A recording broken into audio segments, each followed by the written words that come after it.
Hey guys, Phillips here with our June 25th DVD update, where I talk about all the DVDs and Blu-rays I've gotten over the last 2 weeks or so. Like I always say, guys, enjoy these update videos. Definitely give this video a thumbs up. Leave me comments below what you guys thought as I checked out this update. Any titles coming up that you guys like me to review for future updates, and some of the things you guys have picked up recently.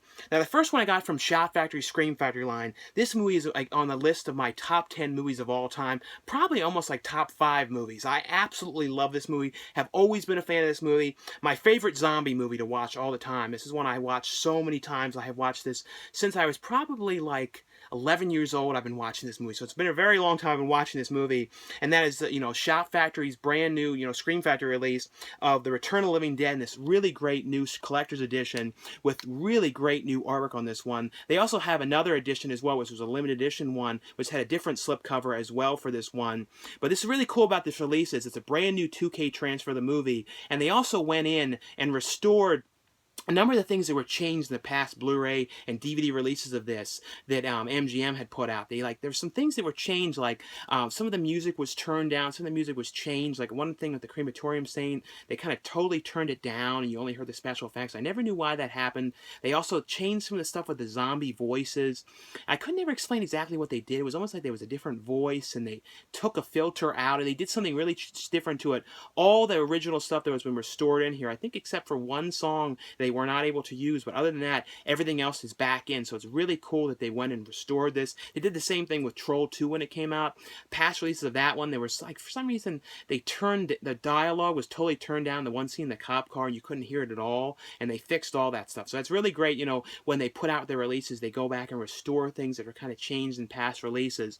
But if you guys have not seen this one, it's basically a zombie film. It's like a guy who gets his, his first night working at this medical supply warehouse. He just gets a job there, and he's talking to his boss, Frank, and the guy's name is Freddie. Freddie gets his job at this medical supply warehouse. It's his first day there. He's talking to, Frank about like what it's like to work there and what are the kind of weird things that he's seen. And he's telling him about how, the weirdest thing he had ever seen here, was these canisters that were brought in with these dead bodies in them. They were basically the zombies from Night of the Living Dead. And he's like, well, what are you talking about? Night of the Living Dead was a movie. He's like, no, Night of the Living Dead was not a movie. There really was a zombie outbreak that the government all covered up, and somehow the dead corpses were shipped into this medical warehouse and left down there for years, and they're still in the basement. So he ends up taking him down there and says, oh, here's the dead bodies, and he hits the canister, and it ends up leaking out this toxic gas.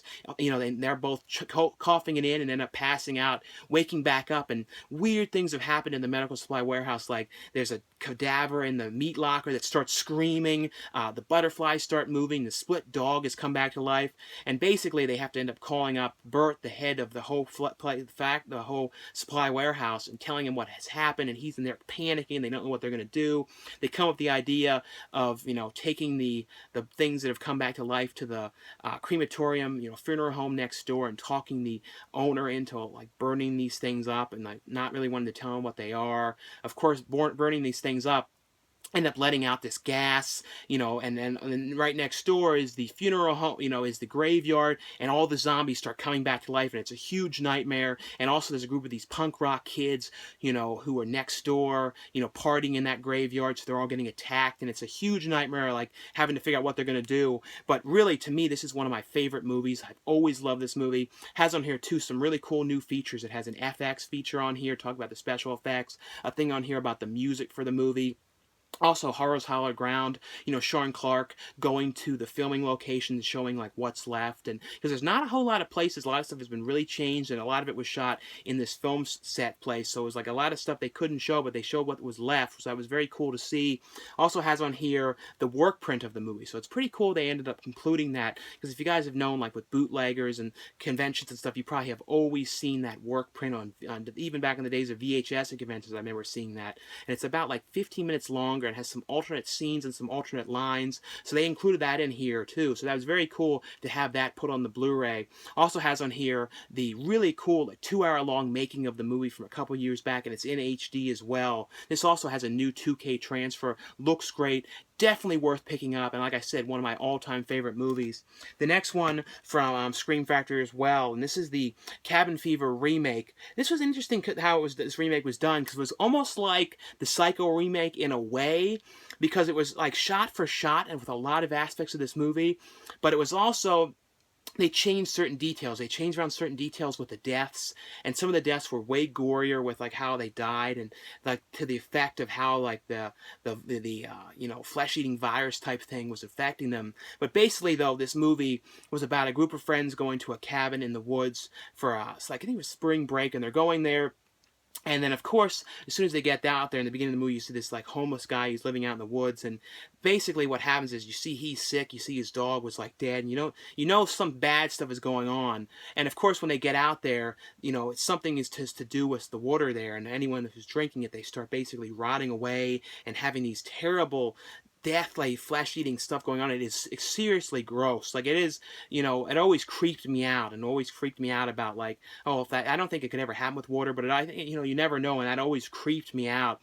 The thing with this one, it was, they changed the setting a little bit too. It was a little bit more of a mountainy kind of area with a lot more water around it and stuff like that. The setting was actually pretty cool, and they changed around like the type of weapon they used, and it was weird too watching it though, because like I was so used to the original cast, and I was so used to like Ryder Strong in this movie, and James DeBello, from Detroit Rock City, and just so used to the original people. So it's kind of weird seeing it done again. Like Deputy Winston this time, was played by a woman, and I actually thought her stuff was actually kind of funny too. They changed the movie too to give it more of a serious tone, but like I always liked the original though. It kind of had that comedy horror vibe to it.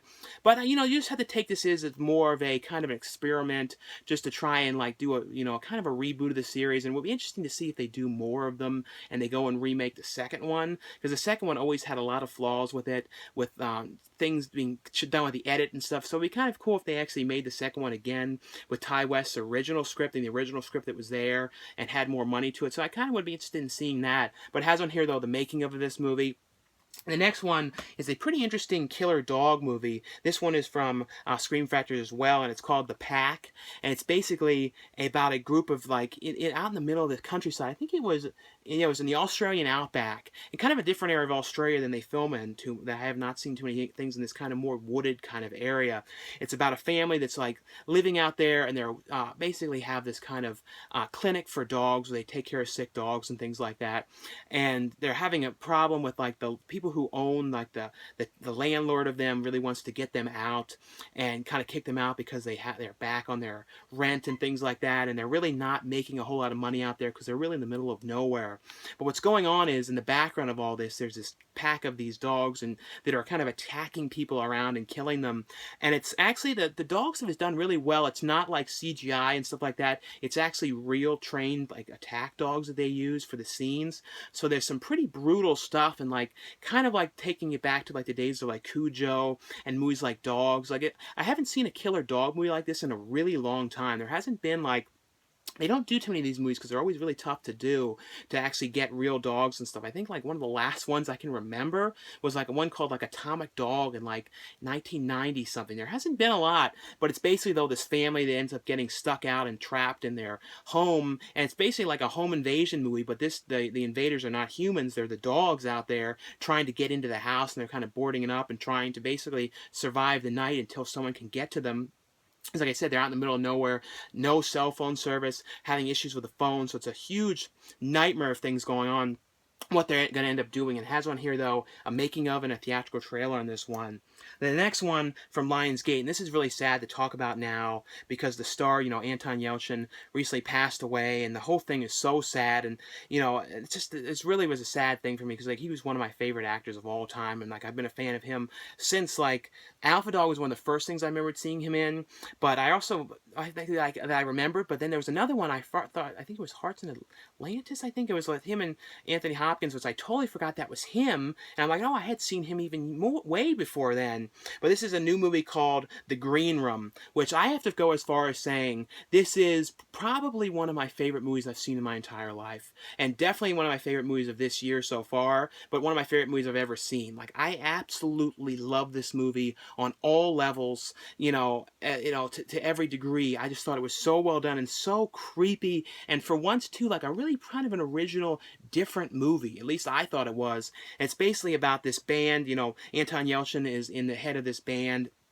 They're kind of traveling around, going to small clubs and stuff. They really are not making any money, and they're basically even having to resorting to siphoning gas out of cars that are around to kind of get around. They're just driving around in a beat-up old van, and they end up going to this guy who's kind of going to give them some publicity, who has like a kind of college-type radio show. And that guy, they're telling them about their problems, and they've gone to all these little teeny clubs, and they're like some of them like little tiny restaurants, and having really terrible luck. And the guy, though, because one of the clubs that he was going to help them get to got screwed up, and he's like, he felt really bad about what happened, so he tells them, okay, I talked to my cousin, and I found this other club that I can get you to, get a couple $100 for going there. It's kind of a weird place, but you kind of just, if you can sit through it and deal with these people, you'll get a decent amount of money for going here. And they end up agreeing to go to this club and perform there because they're desperate for some money. Of course, this club that they go to is this horrible place with these like white supremacist Nazi type supporters that are real racist and horrible type of people at this club, and they go there to perform. And of course, when they're performing there, they're kind of, Anton Yelchin's character is like singing this Nazi punk song to kind of egg these people on, because he like hates these people, but he's like really just trying to get this money. Of course, when they're leaving, though, they go to the green room area to get their money and stuff, and the one guy's like, don't go back there. The head of the club guy is one of the head people, is like, don't go back there. Of course, he goes back there anyway. He wasn't listening. Sees a girl's dead body on the ground, and then right when that happens, the people who run in this club kind of panic, lock them back in the room, and will not let them leave. And they're kind of outside the door trying to figure out what they're going to do and how to deal with their, the band and everything, because they don't know what they're going to do, and it's kind of like, you're like, what is going to happen to them? And Patrick Stewart comes in, and Patrick Stewart is the head of this whole place, and they're up to real no good in this place. And he's like, basically, they're trying to get them to come out of this room, and it's kind of like them figuring out what are they going to do and how are they going to defend themselves, because they're trapped in there. This was, like I said, such a good movie. I cannot recommend this one enough. This is one you guys have got to check out. If you're a fan of Anton Yelchin too, this is my favorite movie he's done. And when they talk about him, I wish they would more talk about this movie, because this was such a great for him performance-wise. Also, Imogen Poots is in this movie as one of the girls that's trapped back there with him. She was great in this movie as well. Really love the cast in this movie. Really well done. The one guy who's like a character actor who's like pops up in lots of stuff. I always liked that guy. He was in the new Jurassic World and a bunch of other stuff. He's in this movie as well, as he plays like a really mean bad guy in this. It's one of the guys that's back there keeping them, that they kind of hold hostage when they're back there. That's the one thing they have in their favor, is this guy back there. But definitely check this out on here. It has on here a making of the movie and a commentary track. The next one from Lionsgate as well. This is a pretty interesting found footage movie called the Levenger tapes. And it says evil goes viral. And the movie's basically about these cops in the beginning of the movie. They're saying, okay, we digitized the footage. And they're looking back at the footage that this guy had filmed, because there's these three friends that have gone out they're going out to this one house in this weird area that kind of has legends and stuff behind it. You're kind of learning more and more about what it all is as the movie goes along. But they end up basically having gone missing. So the cops are like, okay, we're going to have to look at all this footage, and they start watching it. And then they're like, okay, all right. Like, they're just trying to sit through it, because the guy's kind of screwing around, filming the two girls, and it's kind of like, they're like, the cops are sort of annoyed they're going to have to sit through all of this. And then they end up seeing, when they go to a kind of a convenience store, when they're leaving, they end up seeing in the car across the street, there's this one girl, and the guy's like, wait a minute, that's that one girl we've been trying to find all this time that's gone missing. And then the cops are all like, oh, I guess now we've got to watch the whole thing. So they're basically trying to figure out about this girl and see if there's any more footage of this girl in it, because like they end up hitting her car and driving off. So they're trying to see if you see her again, and then also trying to see if they can figure out what has happened to these kids. The kids go out there to this house.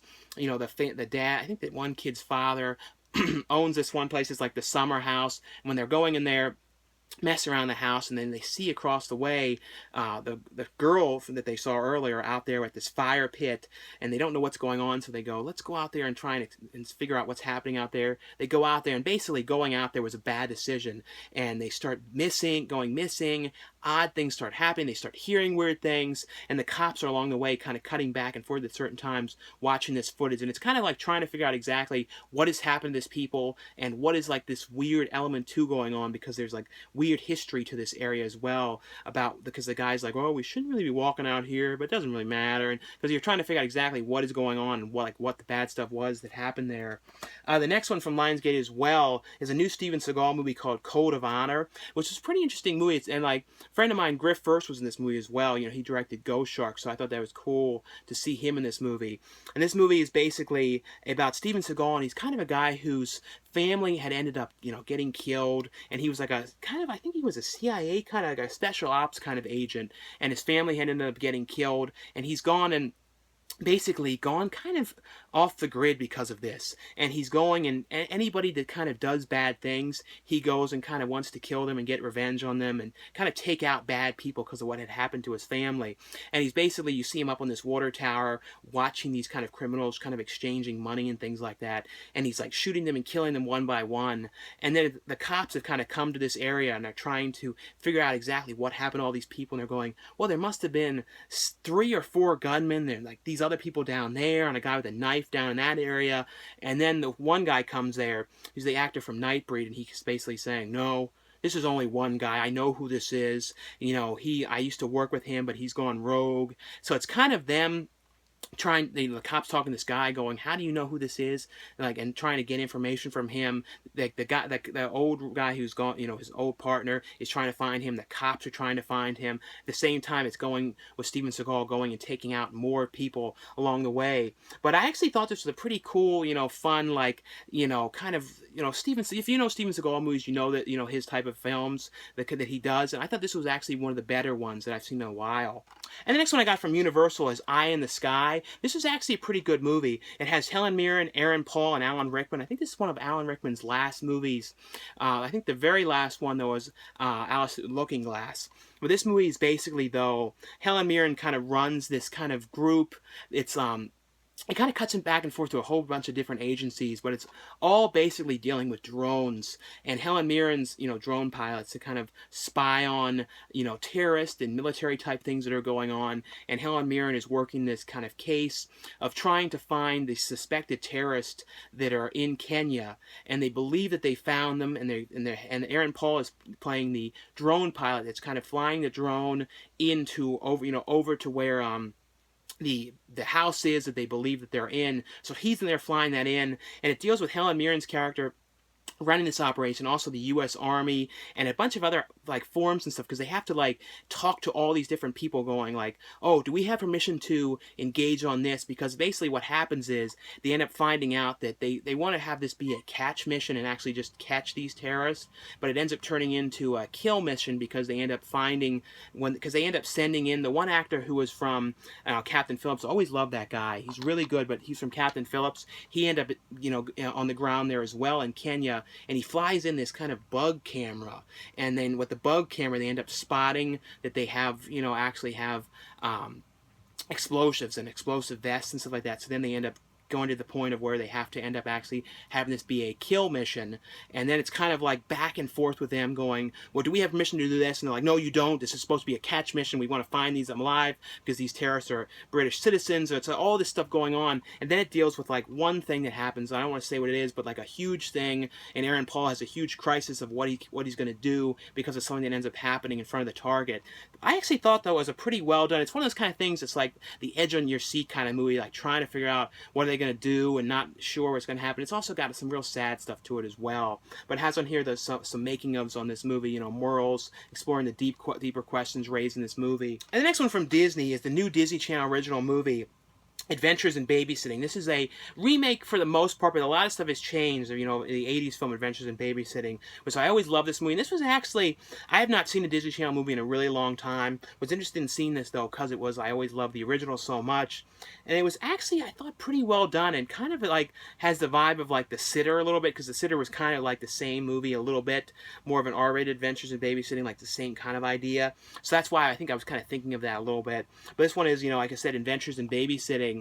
And it's basically about these two girls. They changed it around to be like two girls that are kind of like, basically the one and something ends up happening, and then the one gets the other's phone when they're at this kind of art school type meeting. They're both trying to get a scholarship to kind of work at this place, and something ends up happening, and they end up getting each other's phones. So the one girl takes the phone call from one calling the other girl about being a babysitter. So she's like, "Oh yeah, I need this money. I'll babysit." So she ends up going to this house to babysit, so like basically taking the job away from the other one, and then the other one actually ends up going over there, and it's this huge mess. And then basically though, the one girl that is kind of the badder girl, the older girl, she like basically ends up losing one of the kids. The boy ends up running off because he wants to go to this concert. So both the girls have to kind of team up together with the other kids and go to the city to try and find where she is before like the parents get back, and also before like the parents find out that they're missing. It's a whole like thing. Like I said, it's very much like the original but changed around. It also deals with like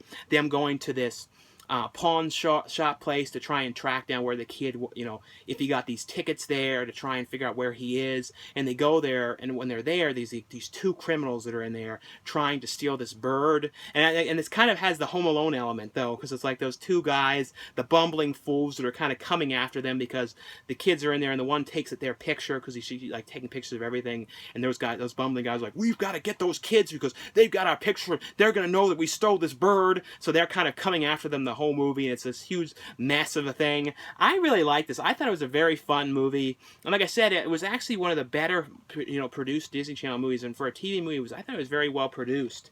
The next one from Sony. And this one, I think, was made as a YouTube Red movie, or maybe it was like shorts. I think it may have actually been little shorts, and this is like the cut together feature version of this one. And Sid and Marty Krofft actually came back as producers on this one, which I thought was pretty cool. Like my favorite thing they ever did was The Land of the Lost, the 1990s one for Nickelodeon. That was like one of those ones that I think it was for Nickelodeon. I don't know if it was or not, but it was one of those ones I always loved. And this is Sid and Marty Krofft's Electra Woman and Dinah Girl, and this is actually a new version of a show that they had in the 70s. I don't think I had ever seen the original one. And this basically stars two, really big YouTubers, Grace Helberg and Hannah Hart. And I'm pretty sure I had seen one of them before. I wasn't totally certain, but I was pretty sure I remember the one did some videos and stuff like that. I'm pretty sure I had seen. But basically, though, this movie is about these two girls who are these superheroes, and they're not like girls with like superheroes with powers. They kind of have gone and like done their own type of inventions, and like they have these kind of weird stuff that they've made. And they go to this 7-Eleven type convenience store place the one night to catch this bad guy, and the one character ends up shooting out this kind of thing that like is like a hand on a string kind of thing that grabs the one guy, but it ends up like malfunctioning and ripping the guy's arms off, and it ends up the whole thing gets caught on camera, and caught with the security camera, this one guy that's filming.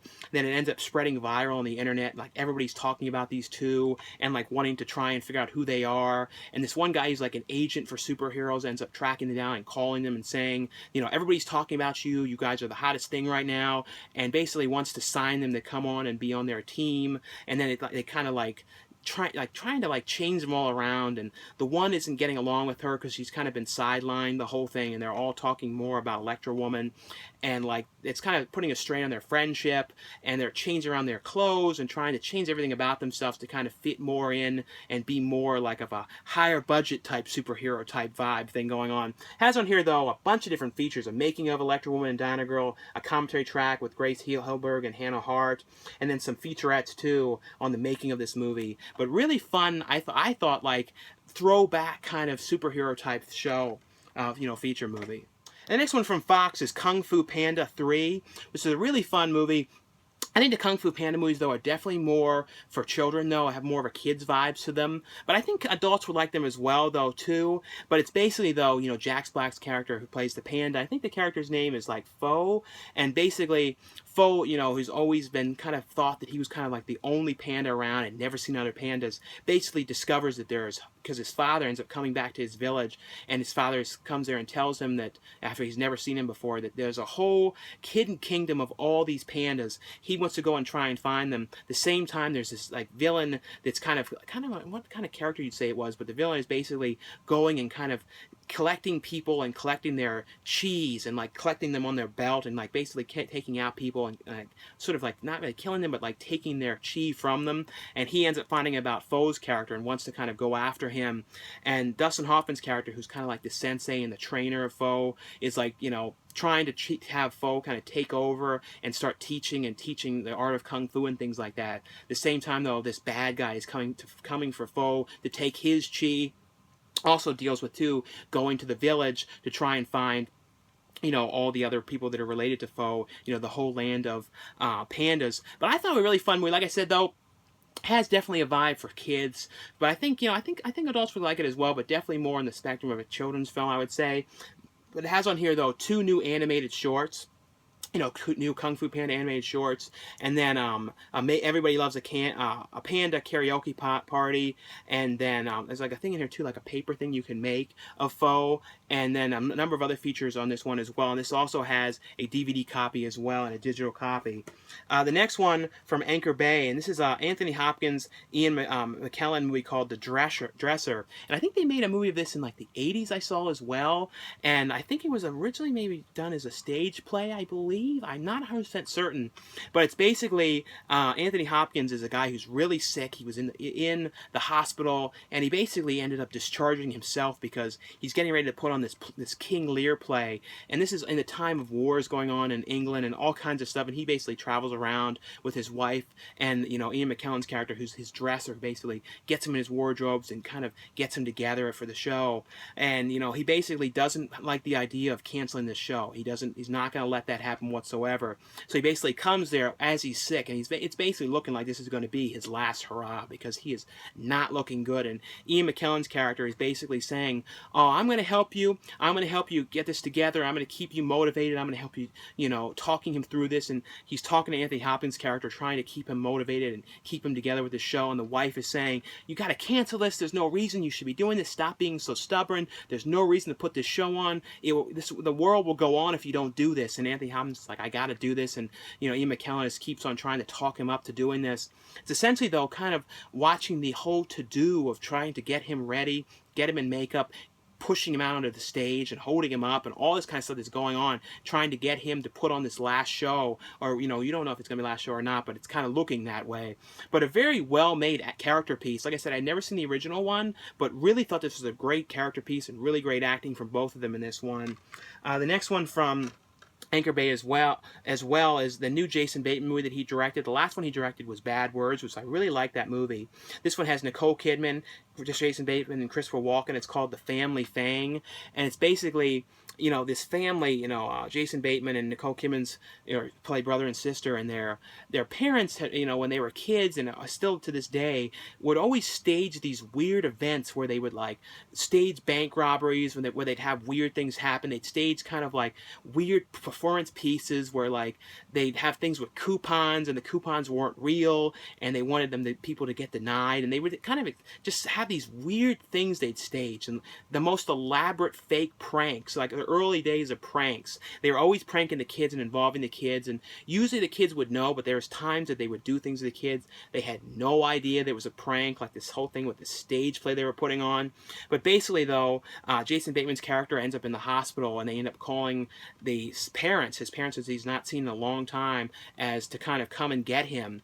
And he tells his sister, Nicole Kidman, about what has happened. Nicole Kidman's this actress who's working the show and kind of having, you know, this new film and having kind of like not a lot of success in her life. And they basically, you know, try and stop the parents. The parents come there, and the parents are trying to, as soon as they come back, getting them both into acting with these pranks again with them.